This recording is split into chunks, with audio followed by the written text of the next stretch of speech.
de temps en temps, qu'on voit les paquebots qui passent, et bien surtout quand on était au bord de la mer.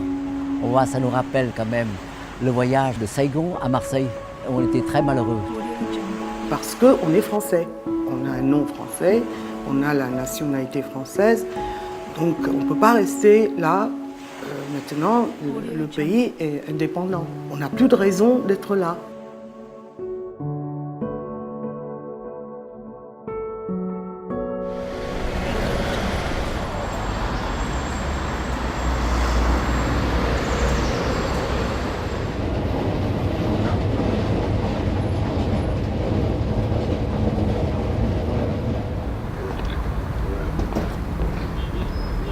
Bien, ça, c'est la valise qui est partie du Vietnam et qui a parcouru tant de distance du Vietnam jusqu'à Sainte-Livrade-sur-Lot. C'est une valise parmi tant d'autres qu'ont ramené les rapatriés français d'Indochine.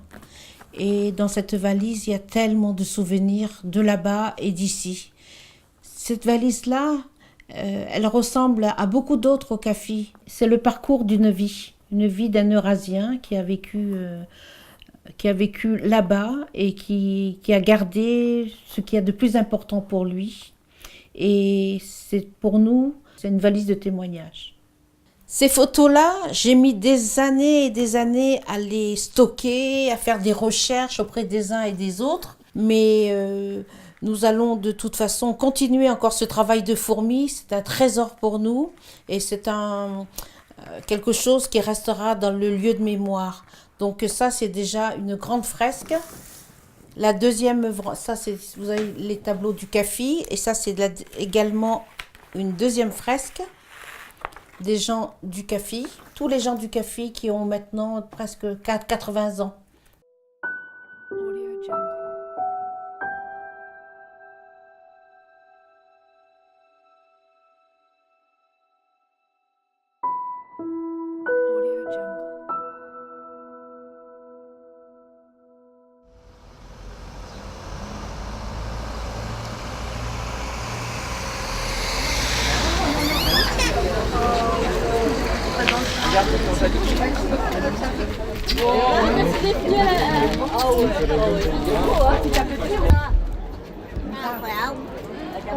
Con cũng lớn tuổi rồi ta mà giờ cái chân nó cũng hơi sụp sụp giống ta rồi đó. Non, je te connais plus, moi non plus. Alors, comment tu vas? Ouais, il m'a manqué. Quand je viens au CAFI, c'est mon enfance qui me vient à l'esprit, puisque j'ai passé mes 15 premières années dans ce camp, jusqu'au moment où mes parents ont dû quitter le CAFI. On n'est jamais libéré complètement. Une fois qu'on a vécu ici, on garde encore dans notre esprit tous les événements qu'on a connus ici, toute notre histoire, parce que ça fait partie de notre vie aussi. Donc on peut pas enlever notre racine. Donc je connais des gens qui ont coupé complètement toute attache avec le camp, qui n'ont rien voulu savoir de ce qu'ils ont vécu ici. Donc pour moi, il leur manque quelque chose d'important dans leur vie. Alors pour moi ici, retrouver tous les ans ma mère ici, mes frères, mes sœurs, retrouver les copains, comme au mois d'août ici. Donc pour moi, c'est quelque chose d'important. Aujourd'hui, nous voulons rendre un hommage particulier à nos mères, si dignes, mais elles puisaient l'adversité, la force pour survivre et protéger leur famille.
Audio Jungle. Ça, c'est une photo de ma maman. Elle avait 34 ans. Je pense même qu'elle sortait de la clinique. C'est l'année où je suis née. Elle avait 34 ans. Et elle a dû faire une carte d'identité parce qu'on voit encore là la trace du tampon de l'époque. Voilà. Là, c'était la mode des cheveux comme ça. Là, c'était ma nounou qui avait mis un fer à friser sur du charbon, là. Et elle m'avait frisé tous mes cheveux. Et là, c'est toujours la nounou qui m'a emmenée au jardin Concap, Benoît Concap. Et nous, on est partis parce que je pense que c'était dans le mouvement. Hein, on est partis parce qu'on nous a dit de partir, parce qu'on est parti très vite. Ils nous ont emmenés dans un hangar à Saigon et ils nous ont distribué des habits. Et tous les enfants étaient habillés pareil. Et allez, vous partez. Et on a eu droit à exactement 600 francs. Puisqu'on était 3, c'était 200 francs par personne et 3 valises. Voilà, on est arrivé en France comme ça. Ma maman, elle s'est tout de suite adaptée à la France. Elle a dit, il faut aller de l'avant. Hein, c'est fini, c'est fini. Mais elle avait compris que c'était fini, pas moi. Moi, je n'avais pas compris que c'était fini. Et j'ai eu un souvenir vraiment très douloureux. C'est à la descente à Marseille. On a été encore dans un camp militaire, toujours, dans le Var. Et on est arrivé en 1956, l'année où il a fait le plus froid. Et ça commençait, le printemps commençait, et les enfants, on allait jouer à la source. Voilà, il y avait des tortues, donc tout le monde était très heureux, parce que ça faisait 2 ans qu'on était en camp, qu'on dormait par terre, et ensuite le bateau, quand même, qui avait pris 27 jours, et on est arrivé, enfin on pouvait jouer dans les cailloux avec les tortues et tout. Et tout à coup, j'ai senti un parfum. Je me suis retournée, c'était des narcisses. Et là, j'ai pleuré. J'ai pleuré parce que l'odeur m'a ramenée à Hanoï, à notre maison où on avait des narcisses sur la terrasse. Et là, je me suis aperçue que je n'avais plus de patrie. Et c'est drôle pour un enfant de 9 ans de se dire « j'ai plus de chez moi ». Je n'ai plus de patrie du tout, je ne sais pas dans quel pays on est là. Je ne sais pas dans quel pays on est. Et j'ai eu le sentiment de ne plus retourner dans mon pays. Et là, ça m'a fait mal. Audio Jungle.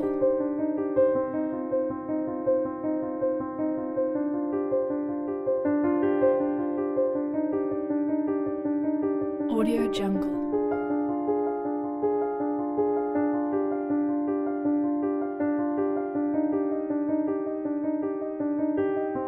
Audio Jungle.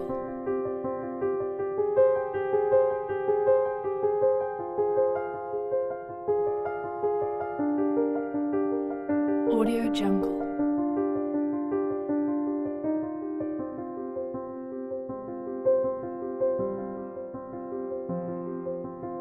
Audio Jungle.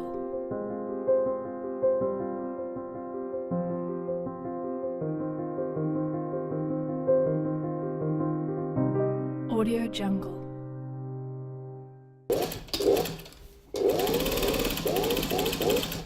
Écoute, regarde. Oui, mais tu reprends un autre bout. Non. Regarde là, là, là. Ah oui, mais j'ai beau chercher. Mais bon. Dès le départ, j'ai pas connu son histoire. Il m'a pas beaucoup raconté. Il m'a simplement dit qu'il était né au Vietnam et qu'il connaissait pas ni son papa ni sa maman. Mais sinon, il n'a jamais voulu en parler. Il a toujours été très réservé sur ça. Jusqu'au jour où il y a sa cousine qui lui a téléphoné. Et puis là, il a commencé à me raconter un peu toute son histoire.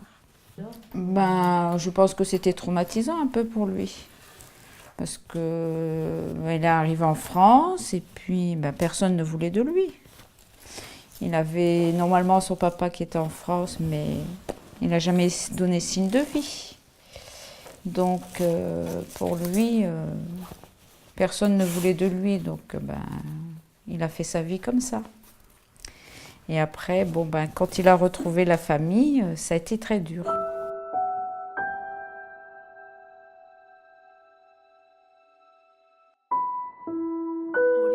Et moi, je suis né en 1945. Et mon père a été rapatrié, blessé, et rapatrié en octobre 1946. C'est-à-dire qu'à l'époque où il m'a quitté. Donc on a dû être ensemble peut-être 2 ou 3 mois, voire 5 mois, pas plus. Et donc je ne peux pas demander à un homme qui n'a pas vécu beaucoup avec son fils de me reconnaître formellement.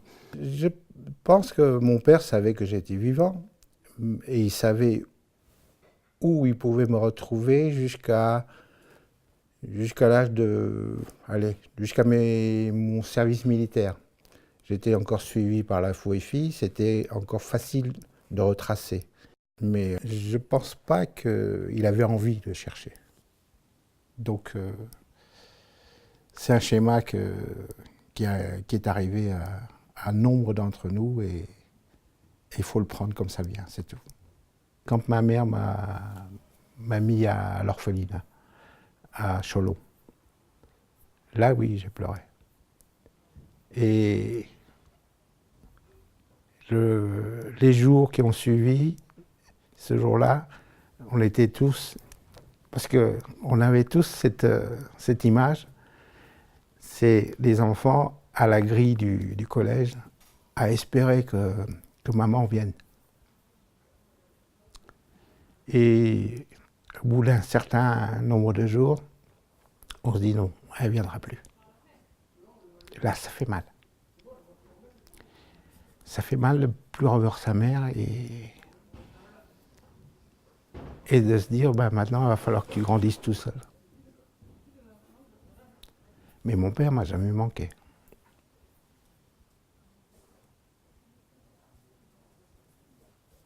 Alors, ils sont où ma famille? Je dirais que j'ai plus de racines avec ma mère qu'avec mon père.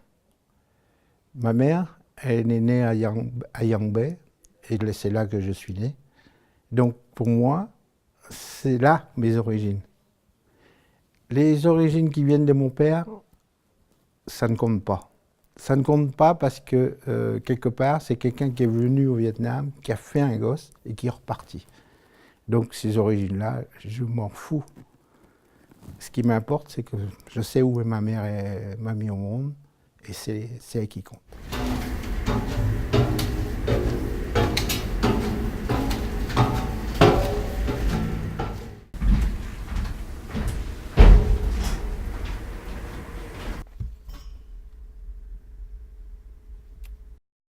C'est le dossier du CAFI, ça. Ouais, pour le moment, je n'ai jamais osé toucher encore le dossier de la famille. Pourtant, ça fait des années que je viens faire des recherches ici, pour mes besoins professionnels. Mais bon, c'est peut-être parce que c'est pas le moment. Mais en tout cas, je n'ai pas encore une envie pressante pour le faire.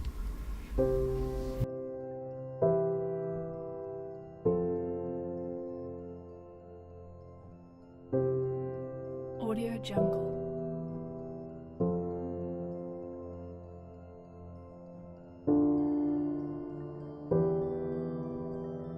Audio Jungle.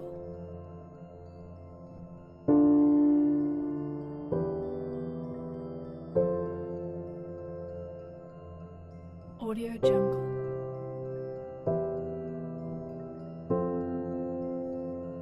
Quand je suis arrivée ici et qu'on m'a demandé de classer les archives du CAFI qui avaient été récupérées à Sainte-Livrade-sur-Lot, je ne connaissais pas du tout cette histoire et je me suis plongée complètement dedans à travers les archives dans lesquelles j'ai pu vraiment mesurer, palper tout l'aspect humain d'une histoire et toute la souffrance de cette population dans ce lieu particulier. Quand je découvre les dossiers, les divers documents que j'ai classés, bien entendu, je ne peux pas tout lire. L'archiviste ne peut pas lire tous les documents. Mais quand même, le regard est attiré par certains documents et je découvre parfois des situations très très douloureuses. Et puis, au fond, aussi une politique qui, pour moi aujourd'hui, 60 ans après ce rapatriement, est difficilement acceptable. Juste avant la décision de rapatriement, donc en fait en 1955, au Sud-Vietnam, les familles étaient accueillies par les assistantes sociales qui renseignaient un petit dossier sur la situation de la famille, sur le niveau de vie de la famille, le niveau intellectuel aussi. Et déjà, ces premiers éléments allaient orienter la famille plutôt vers tel ou tel camp, tel ou tel endroit. On voit qu'il n'y avait pas une égalité entre guillemets de traitement, parce que Sainte-Livrade, c'était le pire du pire. Voilà, mais les familles qui arrivaient à Sainte-Livrade ne le savaient pas. Et quand je dis ça, j'ai beaucoup de peine parce que, en fait,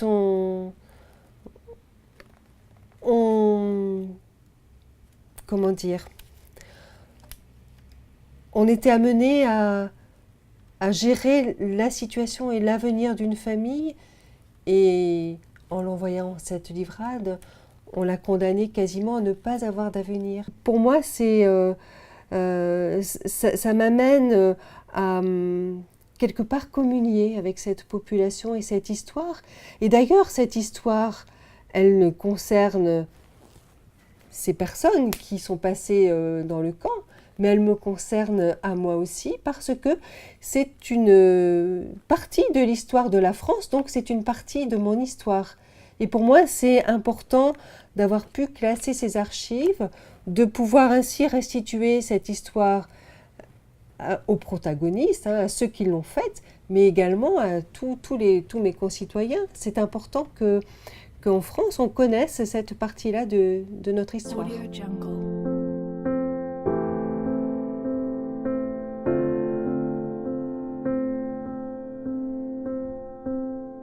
Audio Jungle.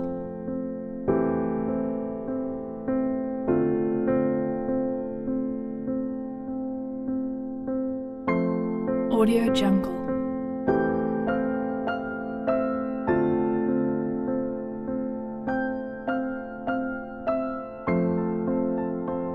Audio Jungle.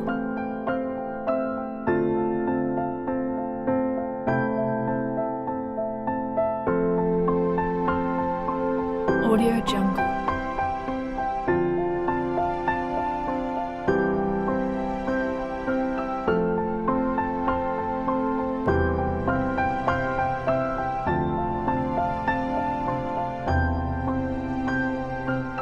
Audio Jungle.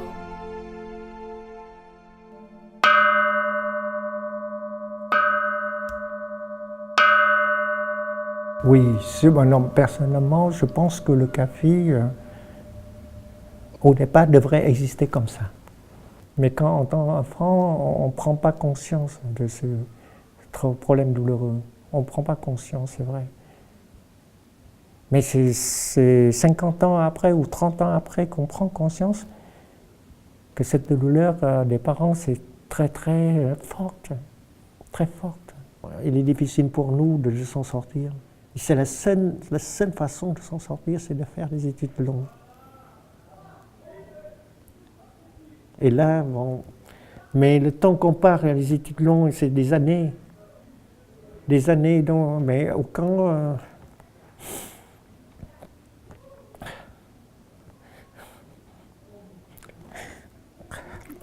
elle souffrait de la solitude, peut-être, je ne sais pas.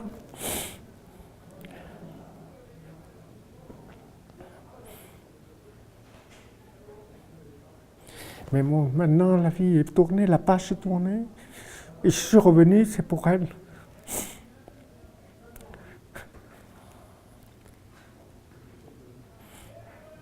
Je voulais faire quelque chose pour elle. Je voulais construire quelque chose pour elle.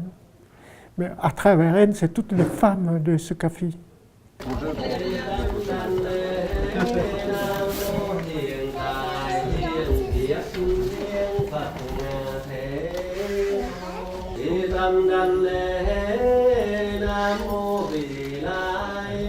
Kinh cầu nguyện bình an cho toàn thể các cụ già ở đây được mạnh khỏe, được sống vui với con cháu và các anh chị cũng mạnh khỏe để mà sống cùng với các cụ để duy trì cái văn hóa mà tổ tiên ông bà mình đã trao truyền, đó là cái nền văn hóa thờ Phật, thờ mẫu. Moi, je fais partie des enfants qui sont arrivés quand ils avaient 1 an. Donc, je n'ai pas connu le Vietnam. Je n'ai pas connu l'Indochine. Et les aînés qui étaient là, comme ils avaient des souvenirs, eux. Et ils nous racontaient les histoires de l'Indochine, mais nous, on ne comprenait pas parce que pendant ce temps, il y avait la guerre au Vietnam. Alors, quand on posait des questions, nos parents ils nous disaient oh, ne parle pas de ça, c'est une histoire qui est loin, on veut tout oublier. Donc, on imaginait un pays qui s'appelait le Vietnam et pas un pays qui s'appelait l'Indochine. Parce que nous, on est Français d'Indochine, on n'est pas des Vietnamiens. Et on avait du mal à dire qu'on était Indochinois, parce qu'on ne comprenait pas. Donc, notre jeunesse, pendant la guerre du Vietnam, était dans ce camp. On était insouciants.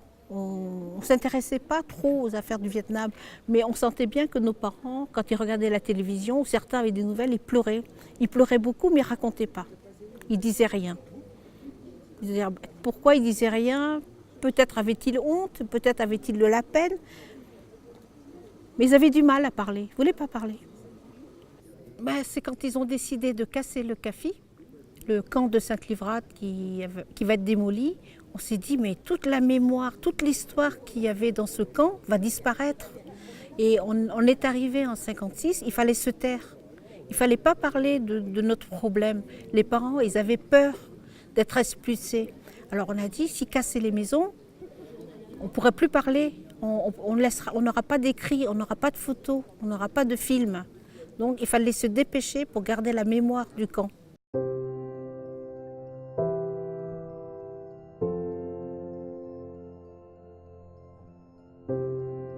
Audio Jungle.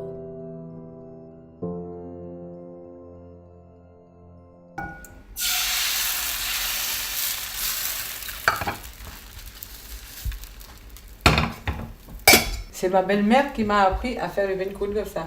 Parce qu'elle est métisse, ma belle-mère. Pour moi, les souvenirs du camp, c'est triste. On a été parqués par le gouvernement français, provisoirement, mais comme ça dure tout ça. Mais j'ai pas de rancœur pour la France. Pas du tout, parce que c'est bon, ma terre d'accueil. Heureusement qu'on était tous ensemble en communauté et puis nous n'avons pas perdu la tradition vietnamienne. Pas mince comme toi, ma chérie. Tu vas au soleil, il faut que je te mette... Tu fais un bisou à Banoë. Allez, maintenant à toi de te cacher quelque part. Ah, alors, je me cache quelque part, mais tu vas me voir. Longtemps, hein, je ne savais pas comment il était mon père. Je voudrais mettre un visage sur cet être-là. Mais après, les années passent, hein, je n'y pense plus. Je ne pense même pas sans la guerre, que serais-je devenu, qui serais-je? Je dois l'accepter, il faut avoir une pensée positive. C'est ça qui m'aide beaucoup, hein, c'est ça. J'ai arrêté de me poser cette question-là. Il n'y a pas de si. Ma vie est faite comme ça. C'est à moi de m'avancer pour transmettre à mes enfants et mes petits-enfants. Et arrivé à 50 ans, là, je cherche mon identité. Con cò, nhớ con cò không? Con cò bay lá bay qua rừng núi, bay về đồng xanh. tình tình ta tình tình cô nàng ơi rằng cô biết là biết cho chàng. Ce qui est important pour nous, c'est d'avoir dans cette association un réseau des amis du CAFI. Notre génération, je pense que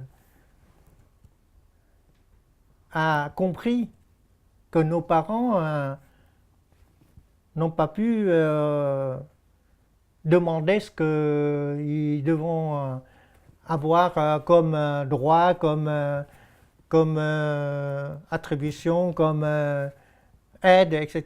Donc nous, c'est vrai que notre génération, la deuxième surtout, on est bien sortis du camp.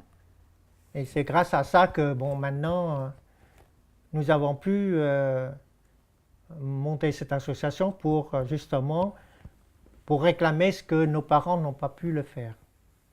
Petit à petit, on s'est aperçu, disons, à travers l'association, à travers tout le travail de mémoire que nous avons fait, c'était quelque chose qu'il fallait d'abord assumer et ensuite faire comprendre cet état des choses à nos enfants pour qu'ils puissent, disons, surmonter eux-mêmes leurs propres les limites qu'ils peuvent rencontrer dans leur vie.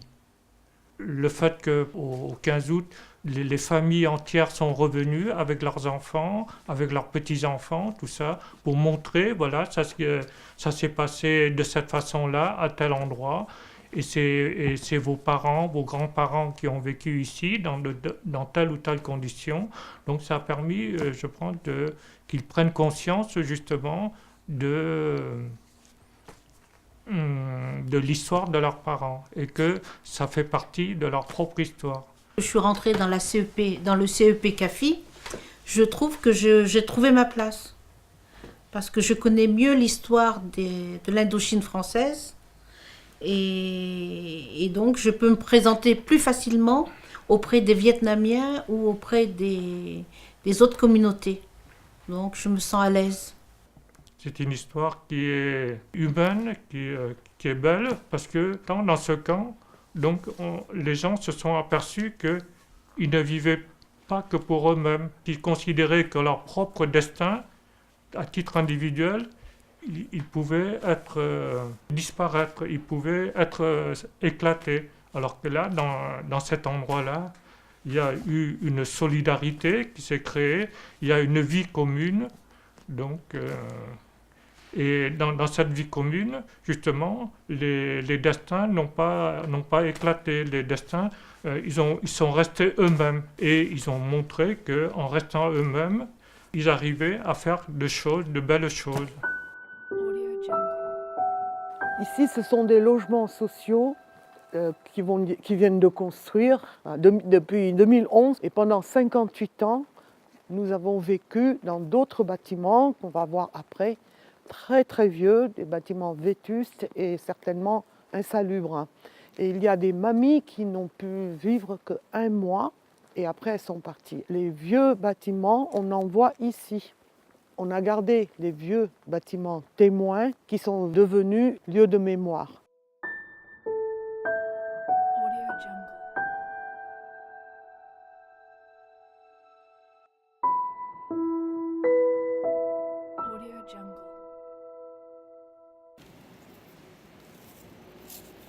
Voilà, oh là, j'ai trouvé des marrons. Ça me rappelle mon enfance quand j'allais à l'école avec mon petit frère et ma petite sœur. Je portais mon petit frère sur le dos et ma petite sœur, elle tenait le cartable. Ma mère, elle nous avait acheté un seul cartable parce qu'on n'avait pas d'argent. Elle a dit 1 pour les 3, ça suffira. Parce que le petit n'avait que 3 ans et demi, il n'avait pas besoin de cartable, il n'avait pas besoin d'apprendre. Et puis les 2 filles, vous partagez le cartable. Quand elle nous a acheté le cartable, elle nous l'a mis sur le dos et elle nous a dit « Et maintenant, vous partez à l'école et ne faites pas honte à votre pays. » Voilà ce qu'elle nous a appris. Il faut montrer de quoi on est capable. Et j'ai toujours gardé dans l'esprit la phrase de ma mère. J'ai toujours pensé à ça et j'ai fait toutes mes études en étant boursière nationale. Nous, les gens de mon âge, ont tous bien réussi. Garçons ou filles. Ce n'est pas parce qu'ils ne reviennent pas au CAFI, au camp, on ne les connaît pas, mais ils sont très discrets et ils ont très très bien réussi.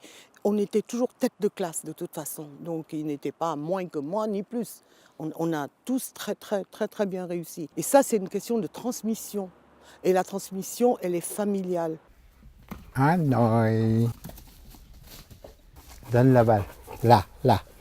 En fait, quand on était sur le bateau pour venir en France, on avait déjà tourné une grande page de notre vie. On a vieilli très vite. On a appris à se défendre très jeune. Mais ce sont des enfants sans attache. Des enfants sans attache. Et c'est difficile pour un enfant sans attache après de créer une famille. Parce qu'à cette famille, il manque la racine. Et on est incapable de donner des racines à notre vie. Donc, on est des enfants, comme dirait une Eurasienne que j'ai rencontrée, on est un peu comme les fleurs sans racines. On flotte et on est nulle part. Mais bon, on fait avec. Je pense que quelque part, beaucoup d'entre nous aimeraient bien savoir d'où ils viennent réellement. Et je pense, enfin moi personnellement, c'est plus du côté de ma mère que du côté de mon père. Donc j'attache énormément d'importance à savoir les choses de ma mère, mais comme il n'y a pas d'écrit, donc je suis perdu. J'ai des écrits pour mon père, à qui j'attache très peu d'importance, et j'ai pas d'écrit pour ma mère, à qui j'attache énormément d'importance. Donc je suis perdu. Je suis, comme disent les Français, paumé.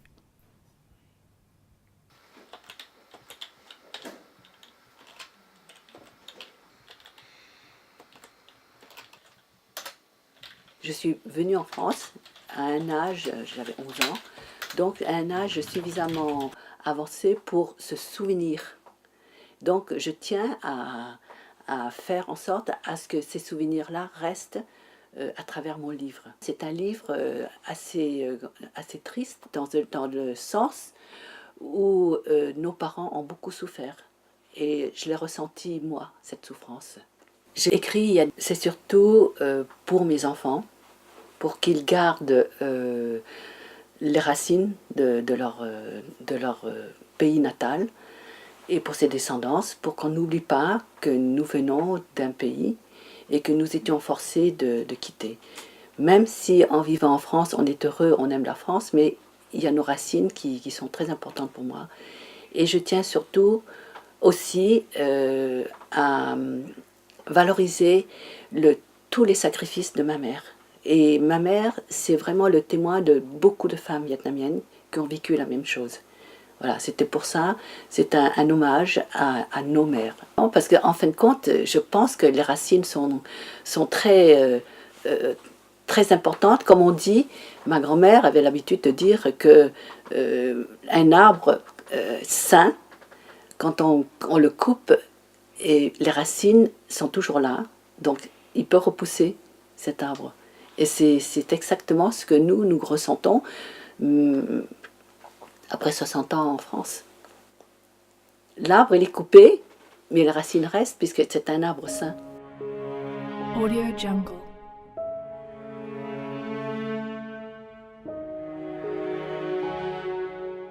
Bằng đọc đi, đọc quyển kinh to đi. Audio Jungle. Kinh gì? Kinh gì? Kinh Bát. Kinh. Đọc đi. Audio Jungle. Cứ đọc to lên đi. Đọc đi. Ông nọ nó biếu cho con mà. Cô con gái, cô mà chữa răng đấy. Hà Linh, có nhớ không? Đấy, cô ấy đi Việt Nam, cô ấy nói mang về cho mang nhé. Audio Jungle.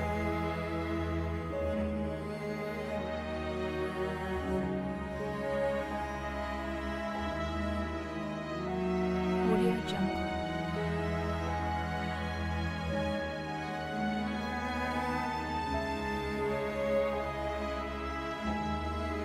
Audio Jungle.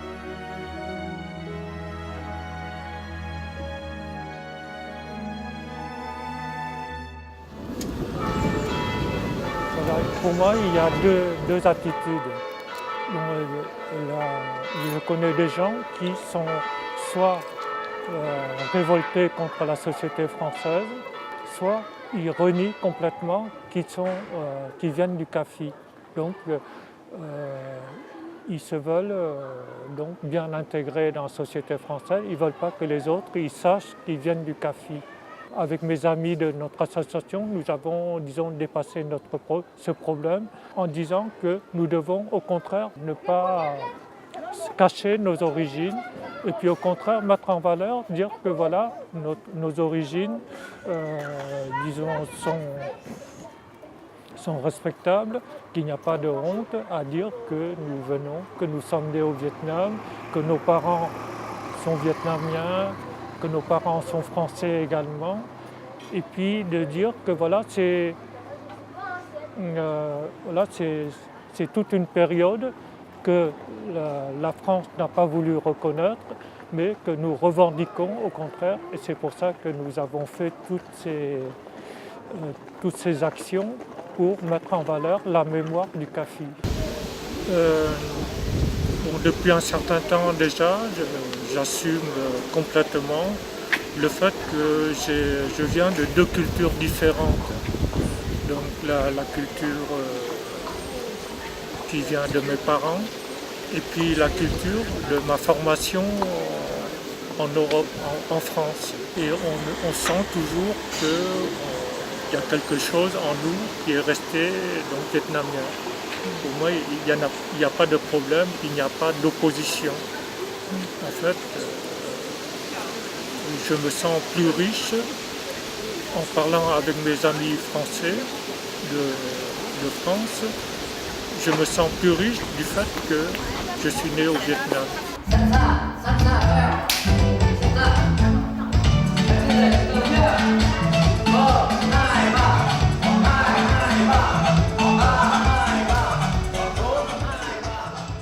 Je voudrais revenir de la source parce que j'ai du sang vietnamien dans les veines. Đến ở mấy người cùng mình giống mình nên là một là nước tính nét cũng giống nhau. Mais tout ce qui est triste, tout ce qui est pagué, on l'oublie, on conserve de bons souvenirs, moi je crois que c'est la meilleure solution pour vivre. Si vous gardez le mauvais souvenir, ça vous empêche de vous éclater. Le sang vietnamien dans les veines quand même, c'est le courage, la persévérance. On a ça, on se serre les dents, on travaille dur, 10 fois plus dur qu'un enfant normal pour y arriver.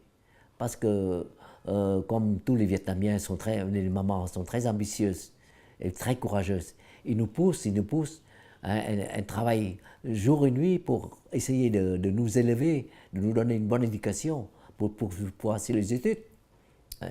Peut-être si mon père était vivant, je serais certainement mieux, mais on ne garde peut-être pas un bon souvenir, c'est-à-dire on arrive à tout seul y arriver. On est beaucoup plus fier quand même qu'il y a papa derrière ou maman derrière. Thì hôm nay bún riêu đi rồi tới ngày mai ngày mốt rồi mình làm thịt nướng. Đúng rồi, làm thịt nướng bún chả. Cái này ăn với bún chả ngon lắm nha. Thì ăn cái này avec nấu bún riêu. Bún riêu. Nấu bún riêu đúng là có cà ngoài kia kìa. Nó thơm lắm đấy Toan. Mình lấy cà ngoài kia mình làm với bún riêu cái này. Ông thấy đây có mấy cái lá sâu nó ăn rồi đấy. Chứ mà Paris ít có khi mà nó có cái nó thơm như vậy. Trời ơi, nó thơm quá cái tito này. Như là bên nhà, không khác gì.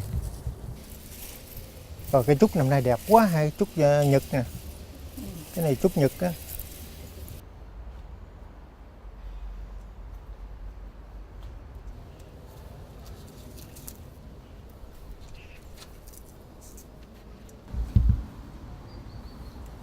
Mỗi lần mà làm cái vườn này thì nghĩ là tới cà phê.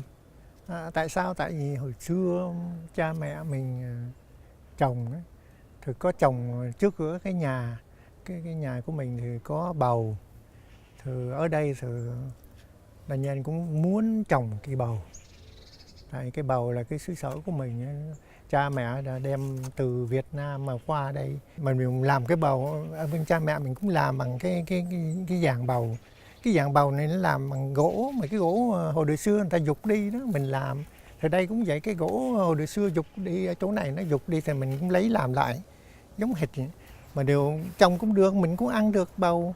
Mỗi lần ăn là nhớ tới cà phê của mình. Đấy, thế là mình cũng là có sức, có mai là phước là mình có cái vườn. Mình mới trồng được mấy cái cây này.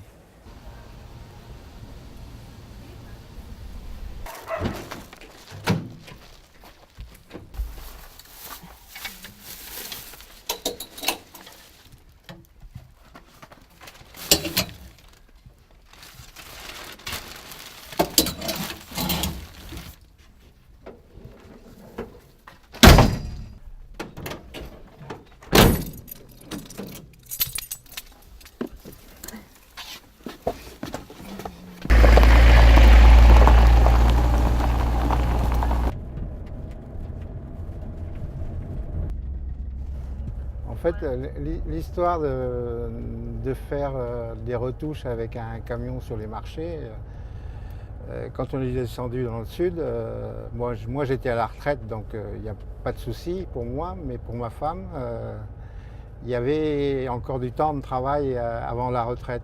Du coup, on a pensé à utiliser ses compétences de couturière, mais tout en restant chez nous.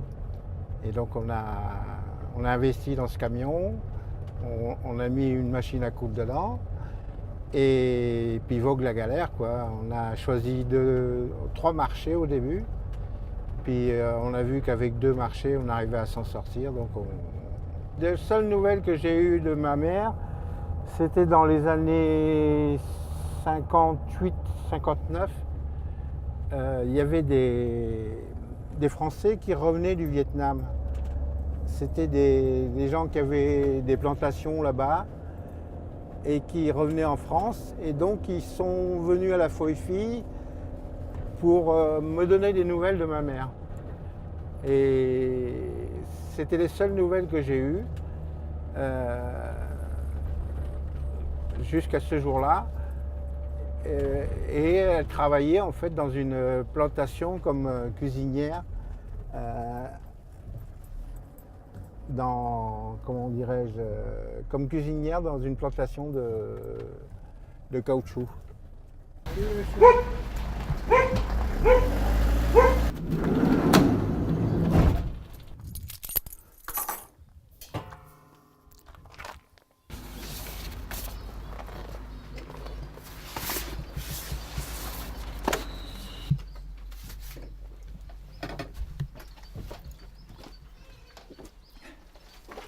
Merci.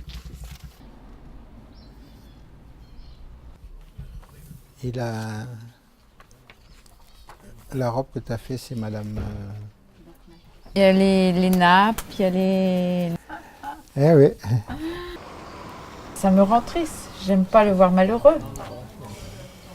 J'aurais aimé qu'il retrouve sa maman. Ça m'aurait fait mon plus grand plaisir. Mais bon, on ne l'a pas retrouvée. Je ne sais pas si on pourra la retrouver un jour. C'est vrai qu'au début, je lui ai demandé plusieurs fois de rechercher un peu sa famille, mais il ne voulait pas. Il a dit c'est qu'ils ne veulent pas de moi, donc... on n'en parle plus. On n'en parle plus. Donc j'ai respecté son choix et puis c'était comme ça. Je ne veux pas voir mon mari malheureux parce que ça me fait mal. Je veux qu'il soit bien parce que il n'a pas toujours été heureux dans sa jeunesse. Donc je veux lui apporter tout ce qu'il faut pour qu'il soit heureux maintenant. Voilà. Maborique. Et espérer finir nos jours ensemble.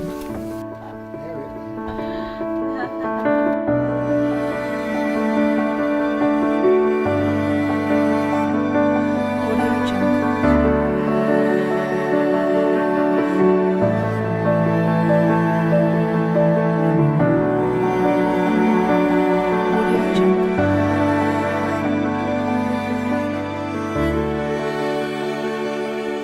tous ceux qui quittent leur pays, quand on est en France, on n'est pas tout à fait français.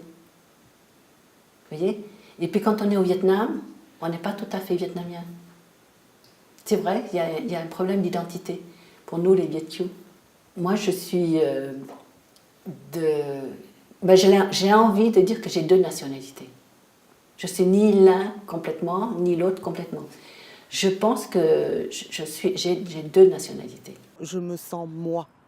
J'ai mon identité à moi. Je suis moi. Bien sûr, je suis de citoyenneté française. Je suis mariée à un Français. J'ai des enfants français. Je vis en France. J'ai la culture française.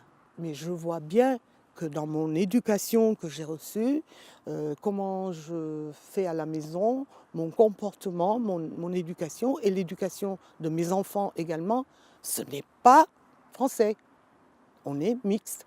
Le plus important pour moi quand je pense au CAFI, c'est-à-dire c'est le fait que les gens qui viennent du Vietnam comme ça, qui arrivent dans une terre qu'ils ne connaissent pas, c'est que ils arrivent à rester eux-mêmes. Ils arrivent à rester eux-mêmes, à savoir qu'ils savent qu'ils viennent d'une tradition et qu'ils ont voulu respecter, perpétuer, continuer la tradition qu'ils ont toujours connue. C'est ça pour moi le plus important.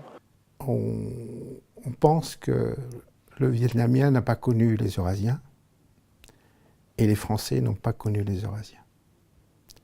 Pour eux, c'est chacun de son côté. Et il est écrit nulle part, à part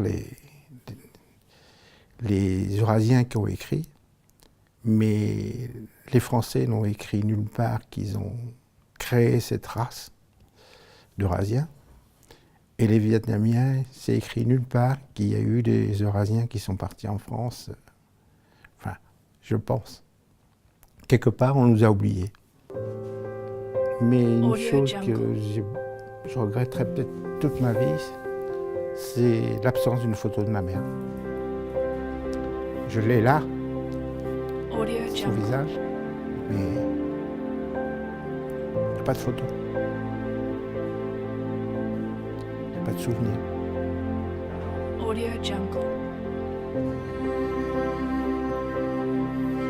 Et ça fait mal. Audio Jungle.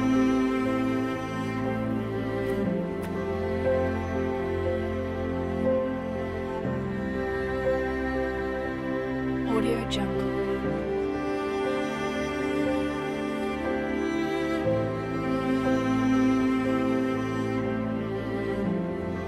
Audio Jungle.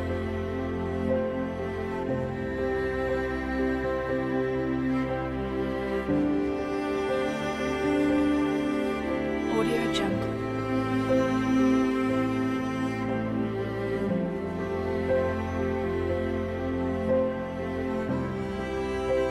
Audio Jungle.